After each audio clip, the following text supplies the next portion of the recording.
Udhu.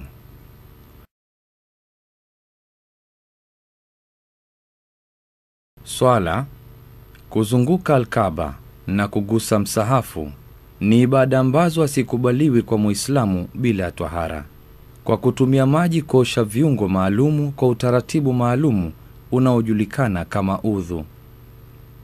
Mwenyezi Mungu aliyetukuka anasema, enyi mlioamini, mkiinuka kutaka kuswali, osheni nyuso zenu, mikono yenu mpaka kwenye kiwiko, na panguseni vichwa vyenu, na osheni miguu yenu mpaka kwenye vifundo viwili.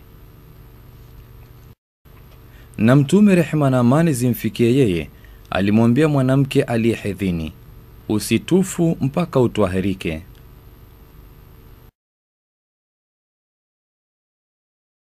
Na hakika Mola Mwenyezi Mungu alisema kuhusu msahafu, hawaigusi isipokuwa wale waliotwahirika, na imependekezwa kutawadha katika mambo mengine yasiyokuwa hayo.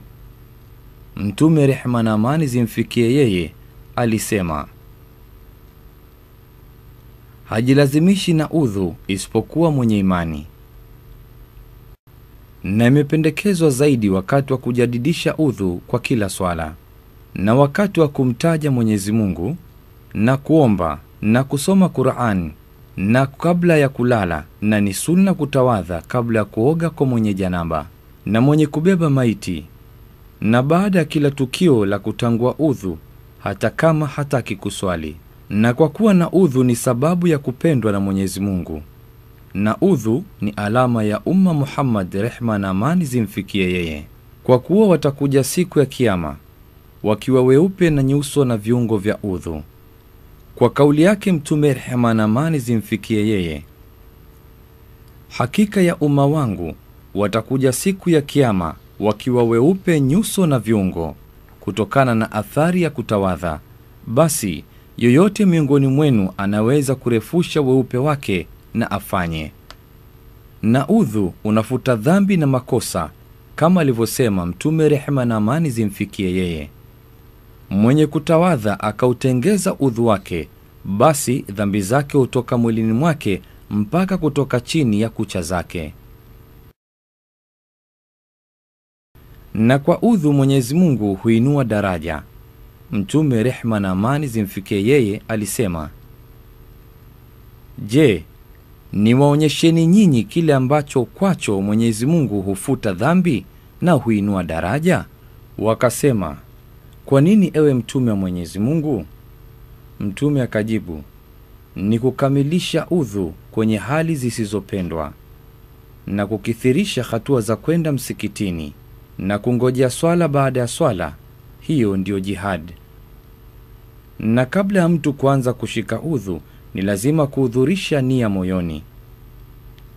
Kisha ataanza kutaja jina la Mwenyezi Mungu kwa kusema Bismillah, na kuosha baada ya hapo vitanga viwili vya mikono mara 3 kabla ya kupiga mswaki ili kujiandaa. Baada ya hapo kusukutua, nayo ni kutia maji kinywani na kuyageuza mara 3.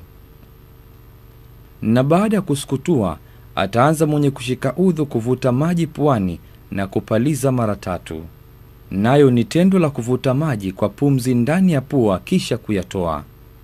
Na ni sunna tendo la kusukutua na kupandisha maji puani kuwe kwa mteko mmoja. Kuosha uso ni kuanzia mameleo ya nywele za kichwa na mpaka chini ya kidevu, na kuanzia sikio mpaka sikio. Nayo ni nguzo inayofuatilia na inaingia vile vile kupitisha maji ndani ya ndevu.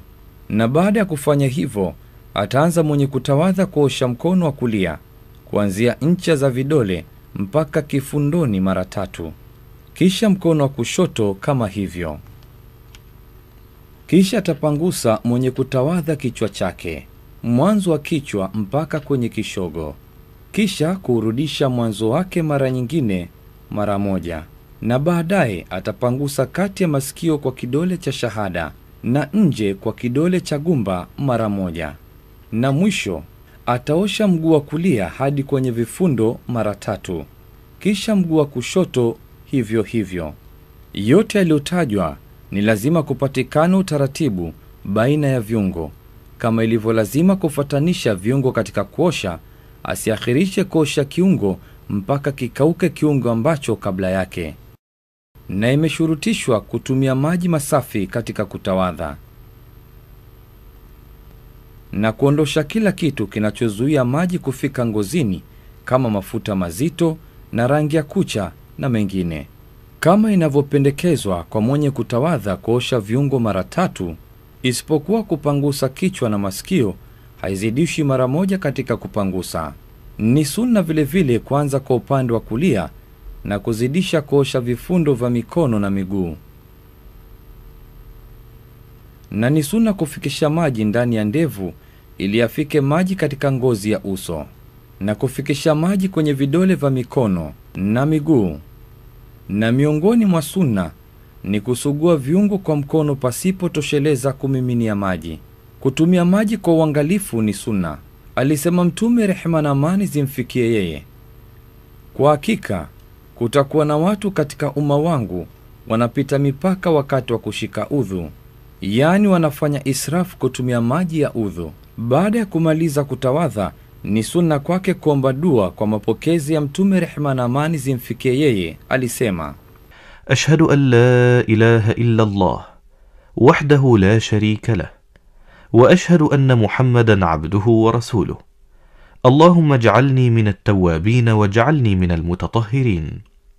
Subhanaka Allahumma wa bihamdik ashhadu an la ilaha illa ant astaghfiruka wa atubu ilaik.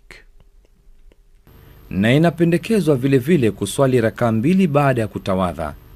Amesema Mtume, rehema na amani zimfikie yeye, mwenye kutawadha kama ninavyotawadha mimi, kisha kainuka kaswali rakaa 2 bila kusema na nafsi yake, atasamehewa dhambi zake zilizotangulia. Na kwenye udhu kuna mambo yanayotangua. Wameyataja hao wanavyuoni katika vitabu vya fiqh. Jambo la kwanza ni kila kitu kinachotoka kwenye mojawapo ya njia 2, mfano wa mkojo, choo, upepo au kushuta. Amesema Mtume, rehema na amani zimfikie yeye, Mwenyezi Mungu akubali swala ya mmoja wenu akitokwa na hadathi mpaka atawadhe.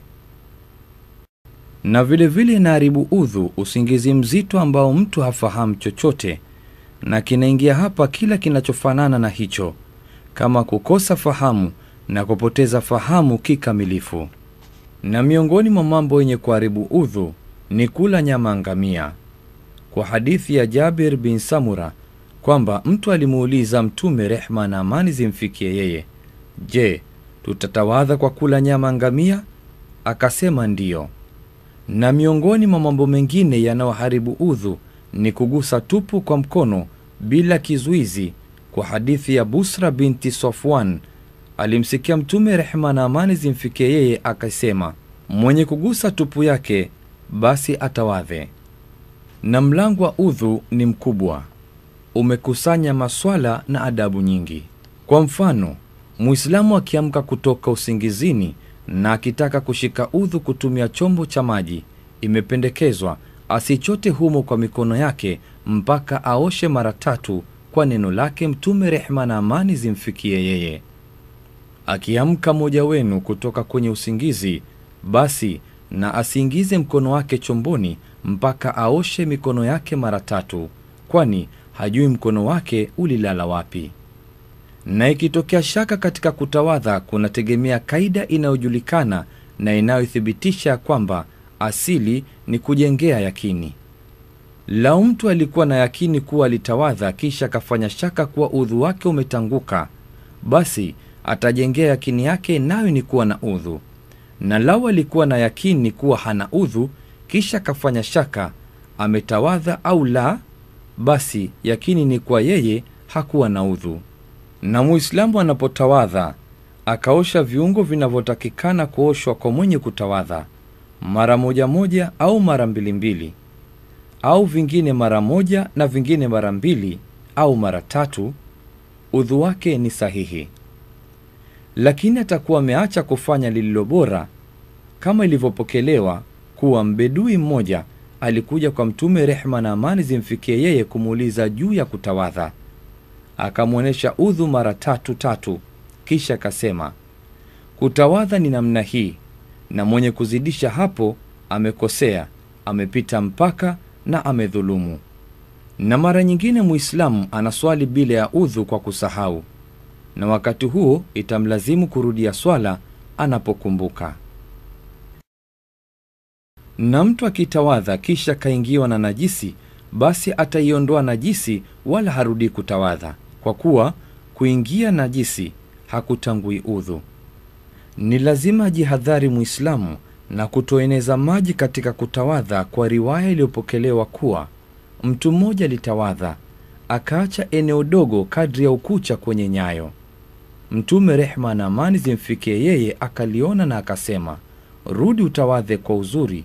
Akarudi kisha akaswali. Wanavyuoni wa fiqh walitanabaisha katika vitabu vyao vya kuwa kupangusa shingo sio miongoni mwa matendo ya kutawadha, isipokuwa akihitaji kupangusa, hapo ataipangusa kabla au baada ya kumalizika udhu. Na walitahadharisha na kuonya wakati huo huo kuleta dhikri ambazo hazikuja katika sheria, mfano kuleta dua maalumu katika kuosha kila kiungo na kusema Zamzam mwenye kutawadha, ili Muislamu ashikamane na ajilazimishe na sunna ya Mtume rehma na amani zimfikie yeye kwa ukweli.